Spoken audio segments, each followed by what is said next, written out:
Hello, everyone. Welcome to A Garden a Day with Maidenbrock Gardens, where we explore the world one garden at a time.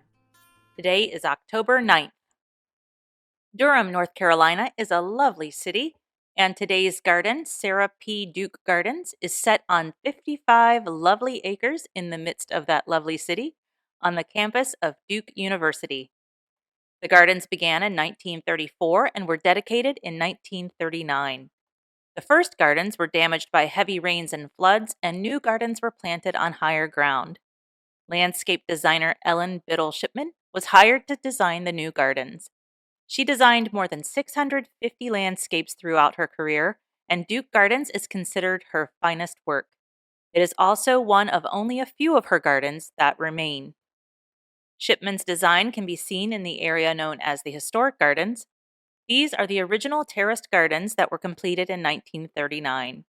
The historic garden includes the Mary Duke Biddle Rose Garden with the Roney Fountain, first donated to Duke University in 1897 to sit at the entrance of Trinity College. The historic gardens are also where visitors will find a camellia garden, irises, and an azalea court. In 1968, 6.5 acres were dedicated to the H.L. Blomquist Garden of Native Plants. The garden was named for Duke University's first chair of the Department of Botany. The garden includes more than 900 species and varieties of native plants that grow from Virginia to Florida and as far west as Texas. Many of the plants were rescued from land developments. In 2015, the Piedmont Prairie was added to the native plant garden. The prairie is a half-acre meadow planted with locally sourced seeds of native wildflowers. In 1984, the garden added the William L. Culberson Asiatic Arboretum. The arboretum features plants with an Asian origin gathered around a 1.5-acre pond. There are elements of traditional Japanese garden design found throughout the arboretum. A Japanese garden was completed in 2015. The Doris Duke Center Gardens were dedicated in 2001. The Doris Duke Center is home to administrative offices, classroom space, and other public spaces.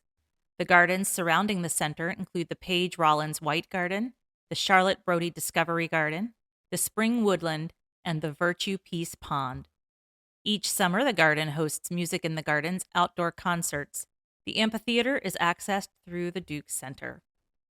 Opening next year, 2026, the garden will welcome the addition of the Garden Gateway, a new welcome center with gallery exhibition space, administration offices, classroom space, and community spaces. With the construction of this new area, parking and access to the garden can be a bit tricky, but the garden is still open and welcoming visitors. Duke Gardens includes 5 miles of paths, walkways, and alleys that wind through the gardens, as well as expansive lawn areas, places to stop and rest, and the Terrace Cafe.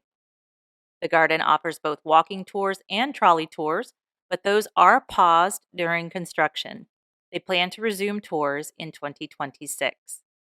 The garden offers story time in the garden for children, and on October 19th, the garden will host a harvest festival. There are other events on the calendar for October and November, including a tour dedicated to chrysanthemums and a Japanese tea gathering. The garden also hosts a series of garden talks on various garden topics. The garden is open every day of the year from 8 a.m. until dusk. Well, that's about it for today's garden visit. Join me here tomorrow to find out where we're going next. As a reminder, you can subscribe, like, or follow this podcast at any of the podcast listening places. You can subscribe to our mailing list by visiting our website, agardenaday.com, and clicking on the subscribe button. Thank you for listening today and every day. If all goes well, I'll be right back here tomorrow. See you then.